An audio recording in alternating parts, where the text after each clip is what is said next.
그다음에 이제 수학체감에서 수학체증이다. 이제 이거는 뭐 경제학에서 수학체감, 수학체증 이 얘기는 오늘 뭐 경제학 전공이 아닌 분들도 있어서 뭐 이걸 어디까지 얘기해야 될지 모르겠는데 어쨌든 뭐 경제학에서 기본적으로 가정하는 것은 투입이 많으면 산출물이 늘어나는 것이 체감적으로 증가는 하지만 근데 데이터가 이제 이 인풋이 되면 그렇지 않다. 물론 데이터 자체는 수학 체감이 적용이 된다고 하죠. 예를 들면 금융 데이터 이런 거 있잖아요.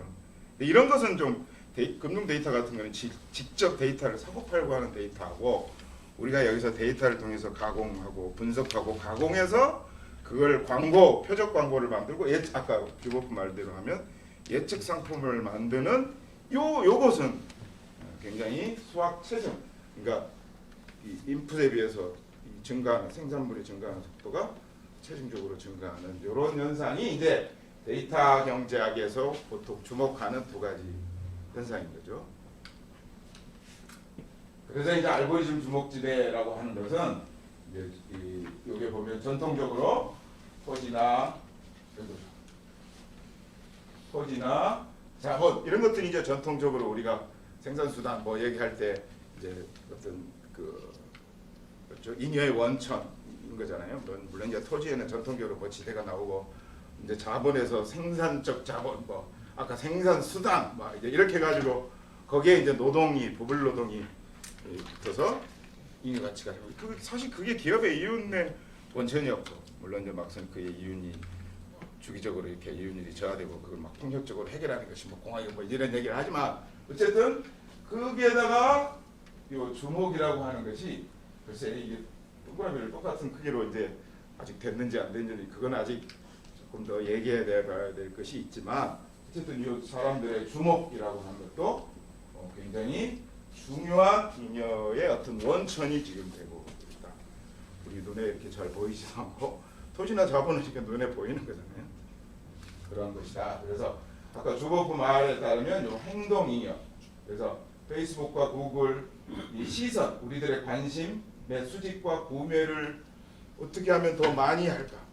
아까도 나왔지만 우리들한테 좋아요 표시를 하도록 하는 것은 그 사람들이 정말 우리들의 기분을 뭐 맞춰주고 공감하기 위해서가 아니고 이 사람의 지금 현재 심리 상태, 기분을 잘 알아서 나중에 나한테 뭔가를 표적 광고를 보내든 뭘 하든 이러기 위해서 뭐 수집을 하는 것이다 하는 거. 그래서 그런 수집과 구매를 위한 플랫폼이라는 거고. 그래서 이 행동 잉여를 우리가 전통적인 의미에서의 노동에서 서플러스 밸류라고 하는 거 말고 이런 서플러스 행동 잉여, 비헤이비얼 서플러스를 추출해내는. 이게 이제 굉장히 중요한 것이 됐다. 그래서 이제 아까 얘기를 다시 조금 반복하는 것도 있는데 정보가 너무 많으면 주목의 희소성이 이제 발생한다. 그러니까 너무 많은 정보이기 때문에 우리가 어떤 특정한 정보, 그런 그래서 의사결정에 영향을 미치는 거고 주목의 배분이 어떻게 돼 있느냐에 따라서 달라진다는 것이죠. 그래서 이제 거기서 주목의 배분이 달라지면서 내가 예를 들면은 어떤 정보를 받아들이고 어떤 데에 관심을 갖느냐에 따라서 사람마다 다를 수 있잖아요. 우리도 관심사가 사람마다 다 다르잖아요. 엄청나게 많은 정보가 있고 엄청나게 많은 사안이 있는데 예를 들면 어떤 사람은 뭐 인권 문제에 관심도 있을 거고 예를 들면 어떤 사람은 불평등 문제 우리 이제 학자들도 그렇듯이 다 다르다 이 말이죠. 주목을 배분하는 거지. 그렇지만 내가 예를 들면 경제학자로서 불평등에 대해서 관심이 있지만 예를 들면 뭐 인권 문제에 대해서도 일정 정도 관심을 배려하고 있잖아요. 그게 많은 부분은 아니지만 사람마다 그렇게 주목의 배분이 다 다르다. 그래서 이런 데이터를 수익으로 전환하는 과정에서 데이터 조작을 이제 사이먼은 그 얘기까지는 했는데 데이터를 조작하는 단계까지는 이제 못 나갔다라고 하는 것을 이제 제가 약간의 이 다음 얘기를 해보면 좋겠다. 실제로 보니까 구글이나 이런 데서 알고리즘 그 뒤에 나옵니다만 뭐 예를 들면 프로젝트 네스라든가 구글의 알고리즘 페이지 랭크 알고리즘부터 시작된 이걸 통해서 이런 그 알고리즘의 조작 이제 물론 뭐 미국의 법무부나 이런 데서는 이 너네 조작했지. 우리는 그 조작 아니다라고 이제 그거를 맨날 얘기하지만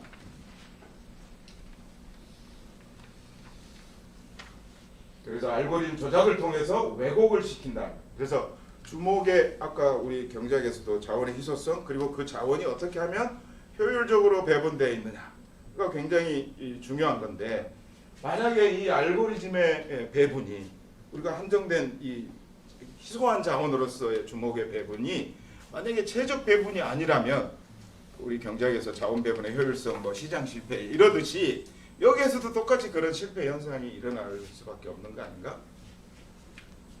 그래서 소비자들이 다른 선택을 하게 만들거나 예를 들어서 더 좋은 상품이 있지만 상위에 더 노출되는 상품들이 이렇게 저기 밑에서 잘 보이지도 않는다는 거예요. 그 상품이 더 좋은데도 불구하고 그럼 그 상품을 선택하는 순간 나는 뭐예요?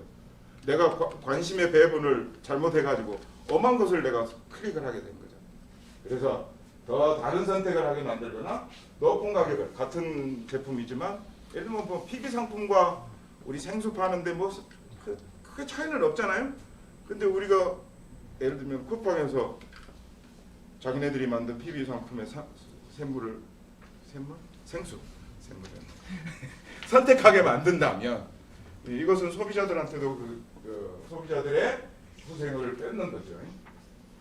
그래서 이런 것들이 이제 중요해지고 이런 것들이 전제로 될 때 플랫폼 대기업들이 이제 셀러들한테도 이런 갑질을 한다는 거죠. 착취, 예를 들면 높은 수수료를 받는다든지, 예를 들면 광고 너네 내줄 테니 우리 물류 서비스 이용할 테니 20% 내라, 우리 광고 서비스 하는데 15% 내라, 이런 갑질이 가능하다는 것이죠. 우리들의 그런 행동들이 뒷받침되지. 제가 에피소드 1에서부터 시작된 그게 뒷받침되지 않으면 왜냐하면 이쪽을 무기로 해서 플랫폼 대기업들이 셀러들한테도 이제 그런 잉여 추출을 가능하게 하는 셀러들한테 그래서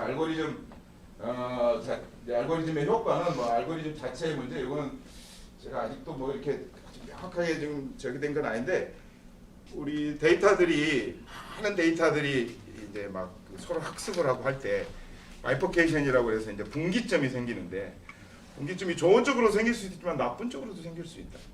그러니까 그냥 가만히 놔두고 알고리즘을 그냥 데이터들이 너네가 AI 뭐 요즘에는 이제 어쨌든 뭐 굉장히 발전하고 있잖아요. 이 AI가 그러면서 물론 지금은 이제 데이터 부족 문제가 있다, 뭐 에너지 문제가 있다 이런 문제 제기가 있지만 그렇게 되면 데이터들이 모여가지고 이제 당연히 거기 안에는 이제 바이어스 문제도 있고 데이터의 편향 문제도 있고 하지만 데이터들이 서로 데이터들을 가지고 학습하는 과정에서 자꾸 데이터들의 질이 뭐 좋아질 수도 있지만 데이터의 질이 나빠질 수도 있는 거 아닌가?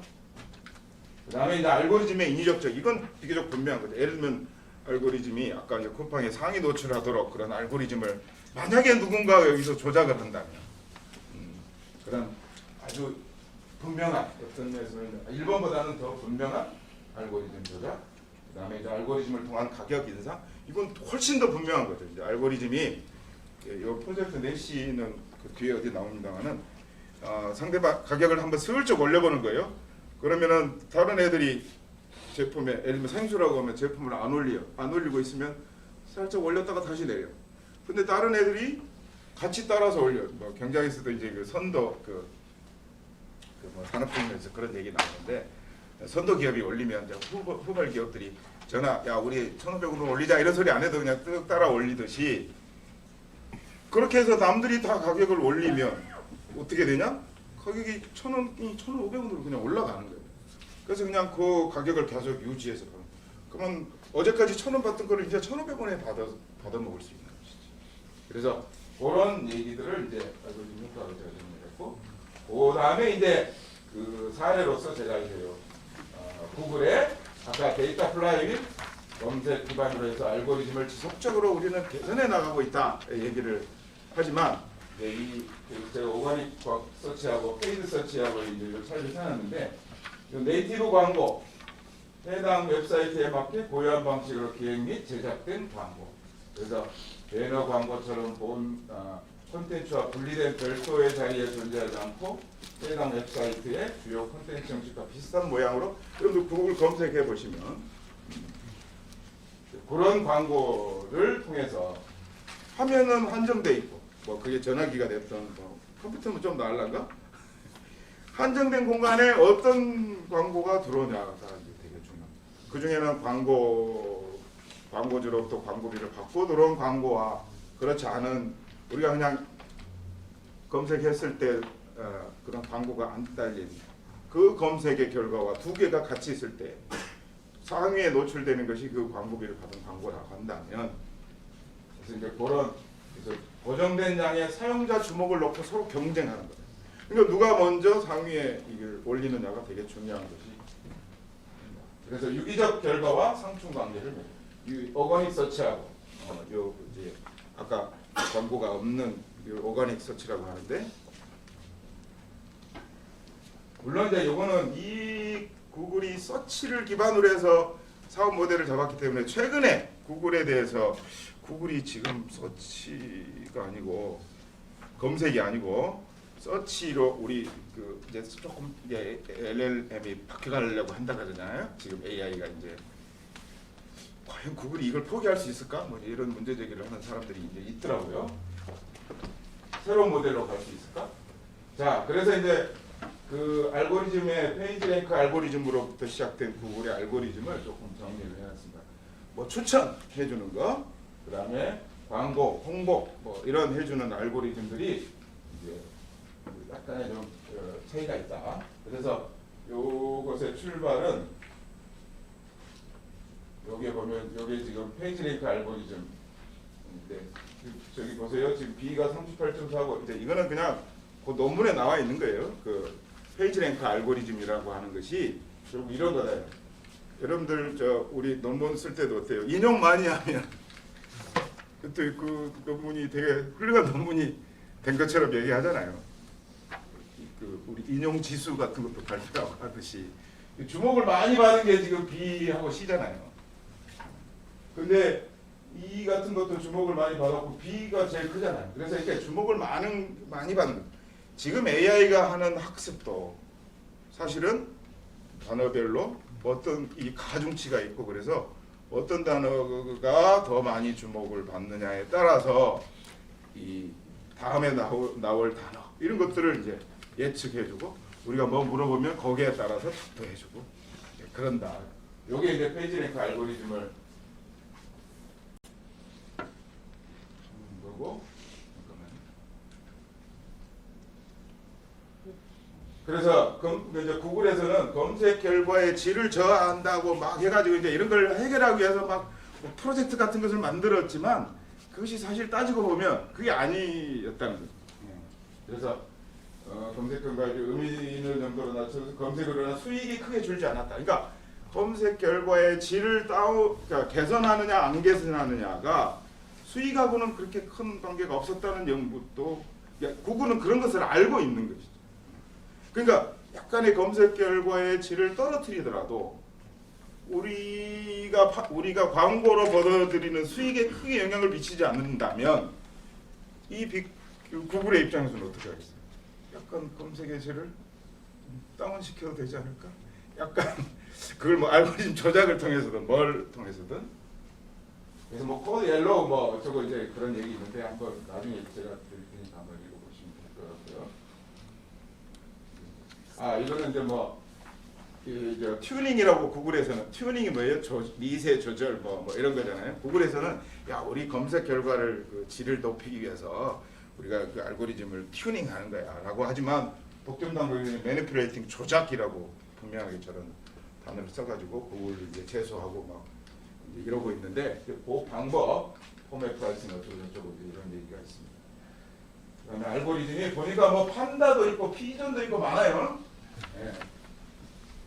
아무튼 오늘날까지 이렇게 알고리즘이 이렇게 변화해 왔다라고 하는 거를 뭐 그림이 조금 색색이어가지고 제가 한번 옮겨놨습니다.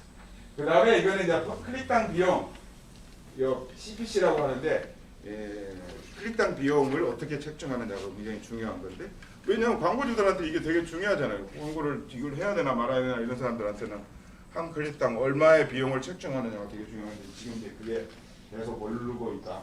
뭐 모바일폰이나 PC나 똑같다. 비슷한 추세잖아요. 그거고 그다음 구글이 이제 그런 거를 통해서 벌어들인 광고 수익이 굉장히 많이 늘어나고 있다. 물론 구글은 알파벳이 지주회사고 그러니까 이제 요 밑에 요 알파벳이 많았죠. 그래서 이제 구성 비율을 보면 요게 다 광고비잖아요.